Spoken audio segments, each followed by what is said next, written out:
This is what you do when you've just found that statement handbag on eBay and you want to build an entire wardrobe around it. You start selling to keep buying. Yep, on eBay. Over that all-black everything phase? List it and buy all the color. Feeling more vintage than ever? It's out with the new and in with the pre-loved. Next thing you know, you've refreshed your wardrobe basically without spending a dime. Yeah, eBay, the place to buy and sell new, pre-loved, vintage, and rare fashion. If your roof starts to leak or your floor's really squeak, you live in a money pit. Money pit. If your basement needs a pump or your place looks like a dump, you live in a money pit. Money pit. Pick up the telephone, fix up your home sweet home by calling 888 Money Pit. The Money Pit is presented by Dyche Coatings. Now, here are Tom and Leslie. Coast to coast and floorboards to shingles, this is the Money Pit Home Improvement Show. I'm Tom Kreitler. And I'm Leslie Segretti. We are here to help you take on projects you want to get done around your house. The holidays are here. Are you still fixing up? Are you still sprucing up? Are you still cleaning up? Getting ready for some important days ahead when family and friends arrive to criticize everything you've ever done in your house? Hopefully not. But listen, if you've got some stuff on the to-do list, you can swing it on over to our to-do list by reaching out to us with those questions. The number here is 1-888-MONEYPIT, 888-666-3974, or you could simply post your questions to moneypit.com/ask. Coming up on today's show, winter weather can be especially hard on your home's plumbing system, especially if your pipes freeze and break. And you get to create your own version of the movie Frozen right there in your kitchen or your bath or your basement. So we're going to give you some simple tips to stop this from happening. And if you'd like to improve the energy efficiency of your home, but you've wondered whether the improvements would actually pay off, well, the EPA now has a program that can prove the savings before the project has even started. We're going to share those tips just ahead. I love that so much because there's so much overpromising that goes on when it comes to energy saving improvements. And this program, we'll tell you about it in just a bit, actually completely eliminates that, which is terrific. But also ahead with holiday visits just around the corner, it's time for some serious cleaning. Now, the floors can be one of the toughest surfaces to tackle, so we've got some quick tips to help you get them sparkling clean in no time. But before we get to what we want to talk about, we want to hear what you want to talk about. What are you guys working on? Are you planning a small project? Maybe it's just a decorating project, or perhaps you're thinking about something really big and you're getting a little overwhelmed. Well, whatever it is, give us a call because we've got you covered. That's right. From fixing leaks to sprucing up your space, we're here to help you every step of the way. So help yourself first. Reach out to us right now at 1-888-MONEYPIT, 888-666-3974. Let's get to it. Leslie, who's first? Heading on down to Daytona Beach, Florida. We've got Tom on the line. Yes, there are other Toms in this country. And Tom wants to talk to Tom about a plumbing project. What's going on? I'm trying to change the shutoff valve on the toilet. And I've been trying to, educate myself a little bit because right now it's got the compaction screw on right now with the little band. And I'm thinking about, either putting it with the shark bite type of replacement. And then I'm curious about whether or not I've got to trim back the copper line with where that compression nut went, because I think it kind of leaves an indentation in there. Or can I reuse the existing compression nut? Kind of what am I up against if I try to change those? Because I got about 10 of them in the house I want to do. Okay, so you want to change the valve, though, right? Yes. Sorry, the shutoff valve. So what you need to do is you need to trim back that pipe to a point where you have sort of the original shape of the pipe. If the pipe was damaged, if it was crushed, if it was dented, you're going to have a real problem using a compression fitting like a shark bite valve. But beyond that, what I would recommend is, since you have only 10 to do, I would pick up a pipe cutter, a little handheld pipe cutter. It's about the size of a $50. It's really small, and you can buy more expensive ones. But you clamp that onto the pipe, spin it around. You'll get a really clean cut, square cut. And then I would take a piece of like emery cloth, and I would sort of buff it so that you get all the tarnish off that area. And I like to just take any burrs off because it's got to be a really clean fit. And then once you've got it a clean fit like that, you just slip that new compression valve right on there, and you're pretty much good to go. I've used these many, many times on plumbing projects, and I tell you what, they are a dream. Not only on toilets, but I've used them for water valves, taking water from one side of the house to another, or going into a water heater or something of that nature. I think once you start working with them, you'll really appreciate it. There's also a little ring that either comes with the compression valve or you can buy it separately. And it's a really handy tool because it's a remover. So if you make a mistake, it will release the pressure on the compression so you can actually pull it off and try it again. But I've had very good success with them. I've never had any leak either on installation or over the long haul. And of course, you need to make sure the water's completely off before you do this, most likely at the main water valve. One thing that messes up this project is if you can't get the water to turn all the way off, you got to keep going back and back and back to find a valve that will completely shut it off. All right. Well, that's very, very helpful. I appreciate it. Well, you're very welcome. Good luck with that project, Tom. Okay. Thanks for taking my call. You got it.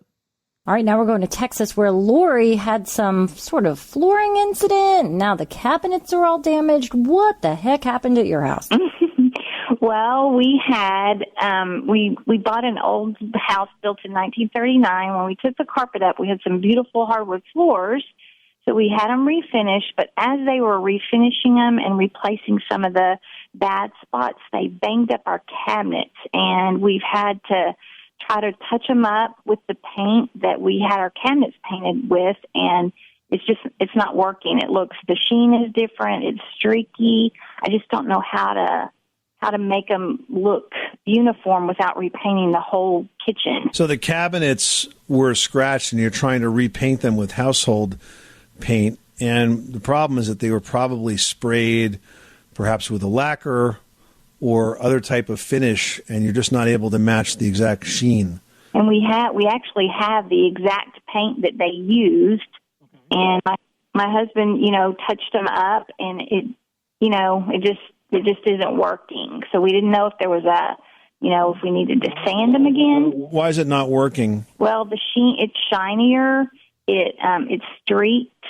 So I don't know if it was the brush or what. The paint's probably a year and a half old. That's the thing. When you've got paint sitting around for a while, you can't just pick it up and use like a stir stick and then go for it. You really should bring it back to the paint center and have them throw it in the tumbler. Yeah, and also, as you go ahead and refinish these damaged areas, you want to kind of fill it in from the inside out. Like, don't try to paint over the whole thing. Be very strategic and use a small brush and just get it into the scratched areas.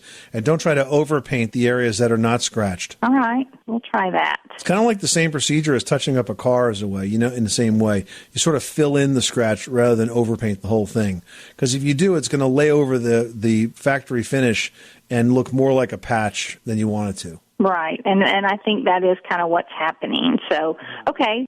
We'll try those things and see if that helps. Okay, good luck with that project. Thanks so much for calling us at 888-MONEY-PIT. Looking for a pickup truck to get just about anything done? Look no further. The Chevy Silverado EV isn't just the most powerful Silverado ever, with next-level towing capability and technology. It also offers game-changing versatility with the available multi-flex midgate and tailgate, which means Silverado EV helps you carry large, bulky, and oddly shaped items up to nearly 11 feet in length. Chevrolet. Together, let's drive. Visit Chevrolet.com to learn more. Hey, you want to support our podcast and help us grow? Well, go ahead and leave us a 5-star review on Apple Podcasts, and we'll be forever grateful. Plus, you'll be helping other homeowners discover our show. Just go to moneypit.com/review. Hey, so we actually have been working with this company called RoofMax for a number of years now. And RoofMax is a company that developed a plant-based oil that will rejuvenate old asphalt shingle roofs and give you many years of new life. Now, I used these when my mom was having trouble selling a house down in Florida, and our executive producer, Warren, now just had his house done, and he's joining me now to talk about that experience. Hey, Warren. Hey, Tom. How's it going? Good. You had a roof that was was it about 20 years old? What was the condition? Yeah, we bought the house about 20 years ago. At that time, it had a brand new asphalt shingle roof on it. So after I had heard of the success you had with RoofMax, I was looking at the roof. There was no noticeable problems with it, but knowing that it was now 20 years old and most roofs are only warranted for about 20 years, I wanted to do everything I could to keep it viable and usable and avoid any repair charges or replacement charges, at least for the short term. Okay, so you had a RoofMax dealer come out to the property. They usually do an inspection before they start. So what did they find? RoofMax sent out their local team, a guy named Joe, who runs the operation here in Westchester, New York, and he went up on the roof. He did a full inspection, and he verified what I believed. There were no big problems, but it was showing its age, and I was a good candidate for the RoofMax treatment. Now, before they were ready to start the treatment, did they make any repairs to the roof? Did they have any, flashing repairs or any of that sort of thing that had to be done? Because that's all important. Joe had shared with me that would be part of the process, so they showed up around 10 o'clock on time. It was just a two-man team, Joe and a worker, and they went up on the roof. They did the inspection. They repaired anything that needed any nail pops or any loose shingles. They actually gave me a full photo documentation of all the repairs they did before applying the treatment. Okay, now, once the treatment was applied, did you see a difference right away? What was that experience like? I'm not going up on that roof anymore anytime soon, or in my lifetime. Your roof climbing days are over, buddy. Right. But even from the street, I took some pictures, and I, visually on a sunny day, you could see that it was dull. I took some pictures, and then 2 hours later when they were done with the treatment, and now 2 days out since the treatment was applied, it's noticeably different. I mean, you can tell that it's got its luster back. It's got a richer color. The dullness is gone. And, of course, I'm trusting and believing that the shingles are now more pliable and have more life in them. In fact, not only is it more visually presentable and looks great, much better than it did a week ago, but now I've got, 5 more years left with their warranty. You can actually repeat that process after 5 years up to 2 more times. So you can actually take a 20-year-old roof and extend it out to 35, which is pretty amazing. When we did the house down in Orlando that my mom owned, we actually kind of split the roof in half by way of an experiment and treated one side and came back the next day and compared side to side. And the untreated side, the shingles were still like stiff and brittle. And if you tried to bend it, they would crack.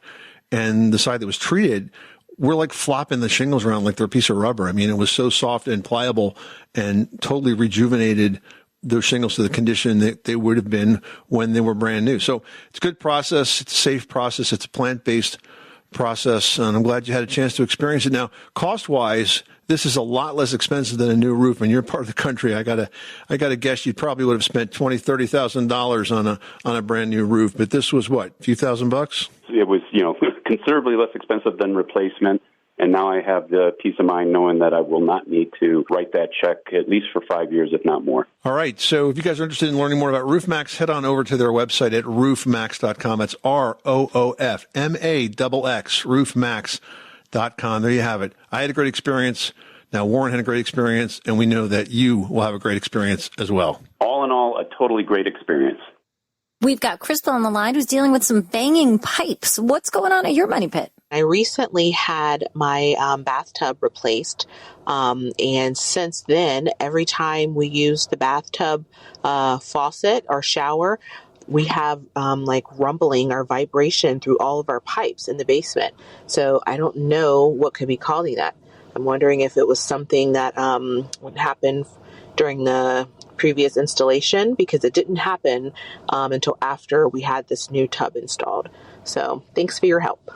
Hey, Crystal, this sounds a lot like what we call water hammer. And water hammer happens because as the water runs through the pipes and then the valves get opened and closed, it keeps moving. That centrifugal force keeps moving and it can shake the pipes. Now, with the bathtub being installed, I wonder if they ran some new plumbing to that and did not secure these pipes well enough against the floor structure or wall structure. If you could get to the area where the pipes are making all of this racket, you can easily add some pipe brackets there. They sell them based on the size of the pipe in home centers and hardware stores.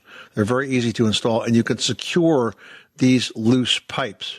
Now that I've told you what to look for, I bet you that if you run the tub and then turn it on, turn it off, if you have somebody do that, and then maybe you're down in the basement or the other person's down in the basement, you will see the cause of this noise. You'll even be able to grab the pipe with your hand and it'll stop making the noise. So I think these are loose pipes that weren't attached strongly enough.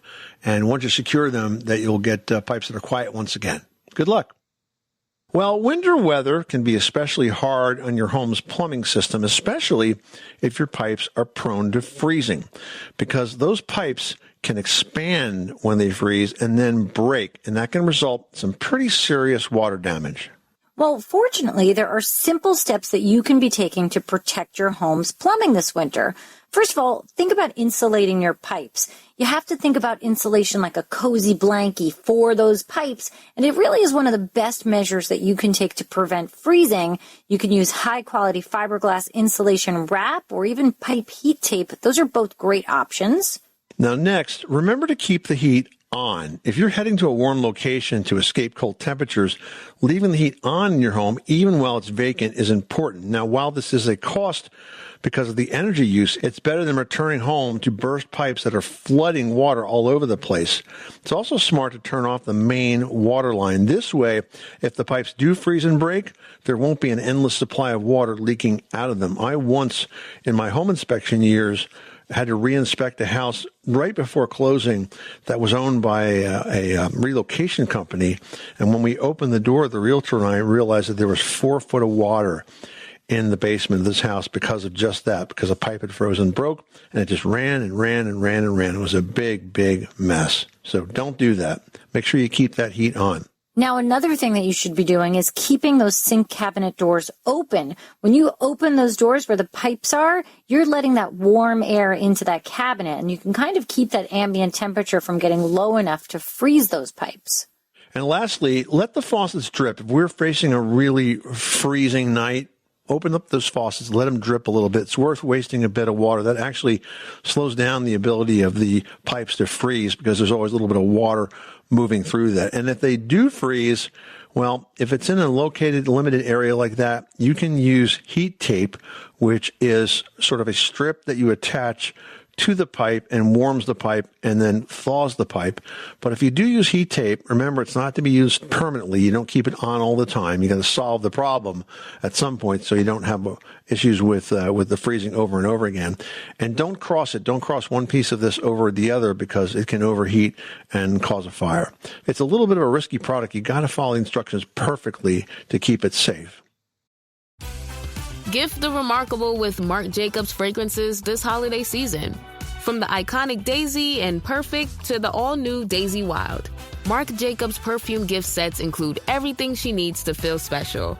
From her favorite fragrance, plus the matching travel spray. Holiday gifts don't get much more perfect than this. So if you're looking for a gift inspiration these holidays, gift the remarkable with Marc Jacobs. Streaming December 12th on Peacock. Paris Hilton and Nicole Richie are back. That's hot. Loves it.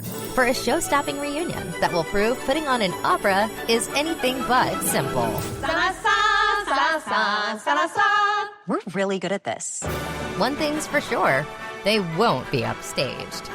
Good to have you back. Come on, we've got a show to do. Paris and Nicole, The Encore. A 3-part reunion special. Streaming December 12th, only on Peacock.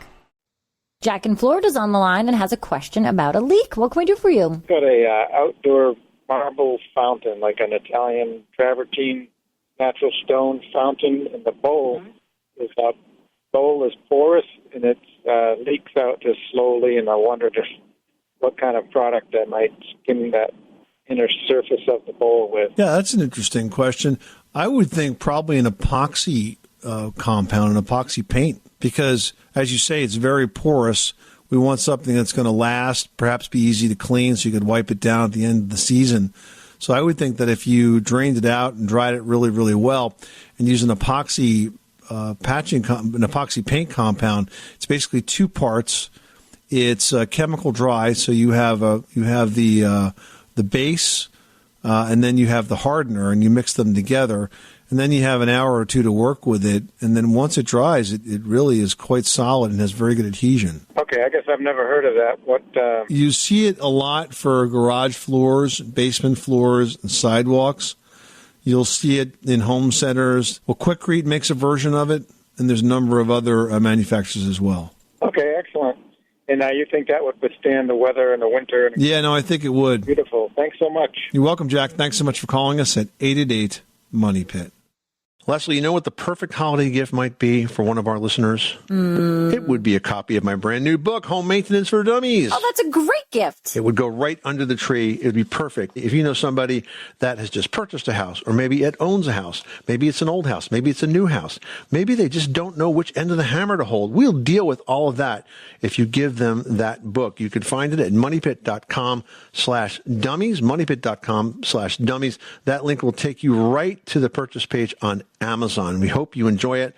Put a lot of work into it, and it's kind of like an owner's manual to maintain your house. moneypit.com/dummies. We've got Terry on the line from Hanover, Pennsylvania. Terry's got a question about a roof. What's going on? Hi, I have a glass sunroom that the snow accumulates on, and it just comes down in sheets. And I wanted to know what I could do for that. Yeah, well, that makes sense because the glass, I'm sure, is pretty slippery, and the sunroom is going to get warm from the inside, and that's going to cause melting, and then that's going to let that snow slide down. Now, in an asphalt shingle roof, there are brackets that can be put in that will catch and hold those sort of chunks of slabs of snow until they melt more slowly. But I don't know if there's a way to add anything like that to a glass roof that you might have in a sunroom. But basically, these ice guards, or they're called, are sort of like brackets that slip up under the shingles and then sort of slip out onto the roof, and they stop big sheets of snow and ice from coming down and hitting people below.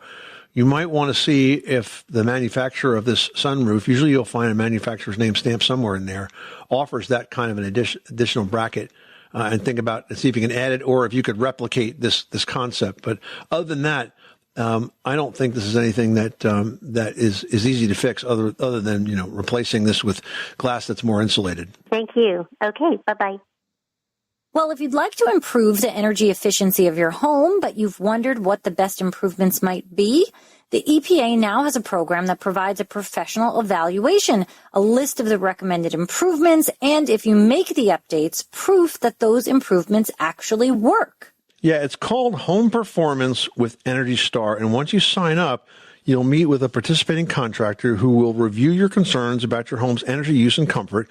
He'll take a look at your utility bills to better understand your home's energy use patterns. Now, next, your contractor will assess the home's heating, cooling, ducts, lighting, appliances, all those things that cause energy to be wasted, and determine where improvements are needed. Then the contractor will run diagnostic tests to check the home structure for possible air leakage and use maybe an infrared camera to find trouble spots. With infrared cameras, you can see where insulation is actually missing inside the walls. Now, once this assessment is completed, that contractor is going to prepare a detailed work proposal outlining all of those recommended improvements, and they can also show you how they might qualify for special financing or other incentives when they're available. Now, when the work is completed, your contractor is going to run another set of tests to measure the improvements in energy efficiency. Their work is also spot checked by independent third parties so that you can have added confidence that your project is going to be done correctly. To me, this makes so much sense, Leslie, because the pre and post project testing is really the guarantee that the work was done right. So if you think you're interested in this kind of an approach, check it out at EnergyStar.gov, EnergyStar.gov. Going to chat with Robert in Tennessee, who seems to be an easy target at his store space. You've been broken into 45 times? Yep. That is just insane. What is going on at your business? Well, I do a Christmas craft, and apparently they lost my tools.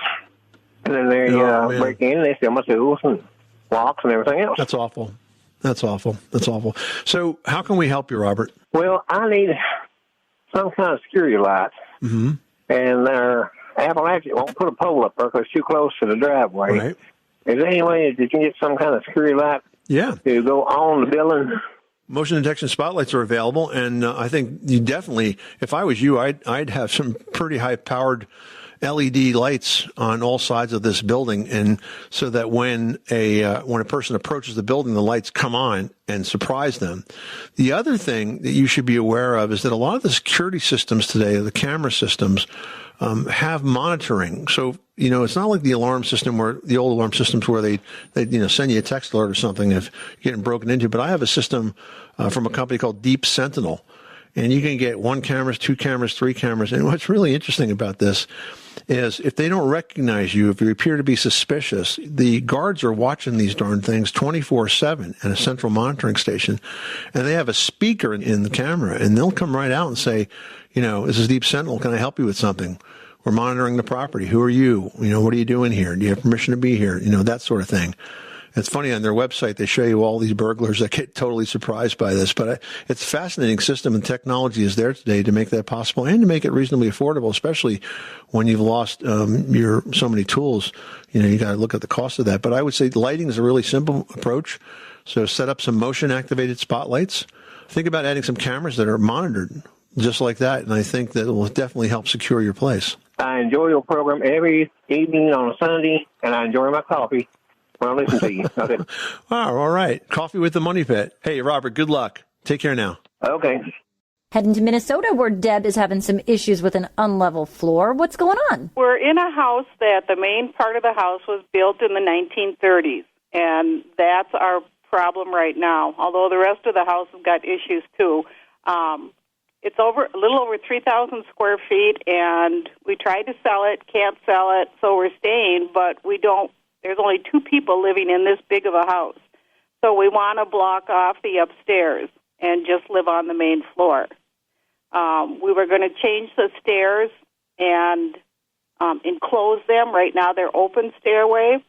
But when we started doing that, the floor behind it is probably real close to 1.5 inches dip. And why is it important to you that you try to take this dip out of the floor? Because generally when dips form over many, many years, everything gets settled in that space, and it's not always a good idea. In fact, it's rarely a good idea to try to pick it back up unless it's an active structural problem, which I doubt this is. We want to replace the steps going upstairs, and we can't do that because the steps that are there right now are actually twisting from the dip. Well, that's not a problem. It's easier to build a set of steps that fits the existing floor structure than it is to try to fix the floor structure. You can easily make a set of steps that has a stringer that's longer on one side than the other. Very often when stairs are made, sometimes, especially custom stairs, they leave the stringers running long and the carpenters cut them on site so they fit perfectly in the home. But I don't think it's necessary to try to rebuild your floor just to fix the stairs. Okay, Deb, good luck with that project. Thanks so much for calling us at 888-MONEY-PIT. This episode is brought to you by Amazon. The holidays are here, and you know what that means. It's time to get your friends and family the gifts they deserve. Take the stress out of shopping with Amazon's great deals and low prices on a huge range of items from toys to tech and much more. Whoever you're gifting for, Amazon has great prices on everything you need this holiday season. Shop Amazon for all your gifting needs. Meaningless stuff. Why do we gift so much meaningless stuff? Tired of generic gifts and hollow trends? Shutterfly allows you to create meaningful photo gifts for your family and friends. Whether it's a cozy fleece blanket for grandma, a stunning canvas print for mom, or a mug to make dad smile. Enjoy 40% off with code MAKE40 at Shutterfly.com and make something meaningful this year. See site for more details. Well, with all the holiday visiting going on, there's a lot of cleaning to be done, and one of the harder surfaces to get clean are tile floors. Have you ever noticed that tile floors almost never look as good as the day you put them down? It seems like within hours, the grout is already becoming fairly disgusting looking. I mean, it is true. So we rounded up some tips on how you can remove the top 6 stubborn stains from a ceramic tile surface. First of all, I think this one's super annoying. It's like a gummy or a waxy, sticky substance. What you can do there is place some ice cubes in a resealable plastic bag and place that ice pack on top of that sticky stain and leave it there until that sticky residue is solidified. Then you can kind of carefully chip away at it using like a popsicle stick. You really want to make sure you use something that will not scratch that tile up. Another one is blood, and bleach here is the key. You want to mix up a diluted solution to lift that stain, but you've got to make sure that you rinse that whole tile thoroughly. Coffee, tea, juice, that kind of stain, you want to clean that first with detergent and soap, and then use the same diluted bleach to lift that stain by blotting or dabbing to get the stain off the tile. All right, now let's talk about some really gross stains like grease or anything that's sort of fat-based. For that, you can mix up a non-abrasive floor cleaner like soft scrub with club soda or carbonated water and then work it into the stain and then rinse. Now, if the problem is ink or clothing dye, diluted bleach can help here too, but you can step up that strength by soaking a cloth in the bleach and placing it on top of the ink stain. Now, you need to leave the cloth in place until that stain has dissolved. Then you can rinse the tile very well. Lastly, let's talk about nail polish. If you happen to spill nail polish, you want to use a little nail polish remover first to kind of lift that nail polish. Now, if the stain remains on the tile, you can again try that diluted bleach solution and dab it until that color lifts. And I mean, the nail polish remover plus the bleach then really does work. I remember when we first moved into this house a gazillion years ago, I dropped like a bottle of silver nail polish on the floor that proceeded to spill and stick to every tile surface in that corner. It took some work, but it did eventually come off.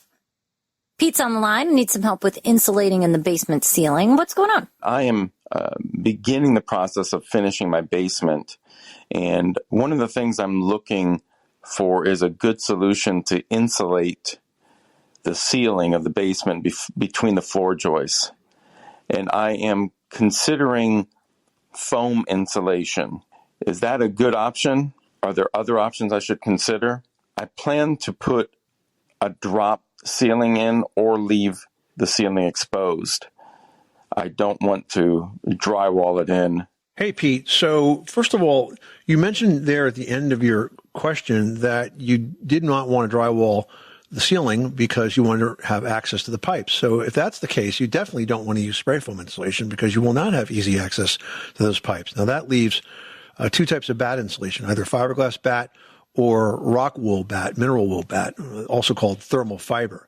The difference is thermal fiber is fireproof and it's also soundproof, a little more expensive, but it's a better insulator. I use that in my house. Or you can use fiberglass insulation.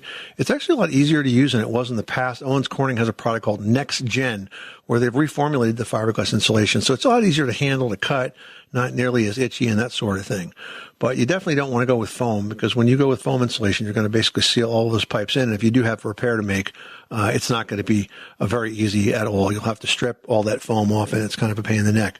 You know, it's a great product for certain areas, but basement ceilings, I don't think so. I would use it just on the box beams around the foundation perimeter, but not across the basement ceiling. All right. I hope that helps you out. Good luck with that project and let us know if you have more questions. John reached out to Team Money Pit and says he's having an impossible job trying to find stain to match a 50-year-old hardwood floor that was recently patched. He says, my floor contractor wants to resand the entire floor, but are there any other options? Yeah, I bet you he does want to resand the entire floor. It's a nice job for him, right? Well, look, here's the situation. Whenever you have to insert new wood into an old floor, I've had to do this a number of times. And when you first do it, it looks really painful because it's kind of like a stripe, right, on the floor. But what you'll find, and I'm referring here to floors that are not stained, so this is natural wood. What you'll find is that give it a year, maybe a little bit more, depending on how much light gets in that room, and that new piece of wood will start to get darker and it will blend in perfectly with the old floor. When I moved into the home I'm in right now, there was a very old floor furnace in the middle of the dining room, and this is a big square hole that I had to patch. And so I patched it properly. I basically sort of alternated the rows of the old wood with the new wood, so it kind of looked like almost like a finger joint, but it just looked awful because it was this bright yellow color against this sort of golden brown floor. But I knew not to panic because, like I said, a year or so later, it started to fade in, and you could not find that patch in the floor right now. So it will happen. Now, if you want to hurry it along a little bit, the other thing that you can do is you can stain some of those floorboards to make them closer to the aged color of the existing floor. Now, for that, I would start by getting some extra wood, some extra floorboards, and choose some color stains that are close to it, and then test this. Test it on the extra wood until you find one that matches nicely, and then you can mask off Just like as if you were masking for painting, you'll mask off those new boards on the floor and then stain them and then finish them. Now, even if the finish might make it look a little bit different than what's around it, you could expand the area that you're finishing a little wider than that. Or again, just give it a little time and it'll just fade right in. So good luck with that project. Now, Greg wrote into Team Money Pit saying, my wife and I are in the process of buying a home, and we've decided to have an inspection and a radon test done. The inspection was fine, but the radon test came in at 18, which is 4 times more than the safe level. What do I do? Yeah, well, first of all, good on you by having a professional home inspection done and a radon test. Very, very important to be done before you buy a house. Now, radon is not prevalent in all parts of the country, and I'm not quite sure where you're writing us from, Greg, but here's what we know about it. Radon is a gas. It's a soil gas, and it can build up in homes. We have it a lot here in New Jersey where I live. And when it builds up to a level that is greater than 4 picocuries per liter of air, which is what has happened here when you say 4 times the safe level. 4 picocuries is considered safe, 18 not so safe. It has to be evacuated, it has to be vented, it has to be mitigated. And the way you do that, well, not you, but you have a professional company come in, and what they'll do is usually in the basement, they'll drill a hole and install a pipe into that hole so they can pull the gas off from underneath the slab and then vent it outside with the help of a fan. It runs 24/7, works perfectly fine. It's called sub-slab ventilation, and it will render that house completely safe. All right, good tips and good luck with the new house. Happy holidays, everybody. You are listening to the Money Pit Home Improvement Show, and we are so glad that you are. If you've got questions as you rush to fix up your house in time for visitors that are going to be here any day now at this point, or if you got plans for projects that are going to happen this winter, next spring, next fall, reach out to us 24/7 with those questions at 1-888-MONEYPIT or post them at moneypit.com/ask. We'd love to hear from you. But until next time, I'm Tom Kreitler. And I'm Leslie Segretti. Remember, you can do it yourself, but you don't have to do it alone.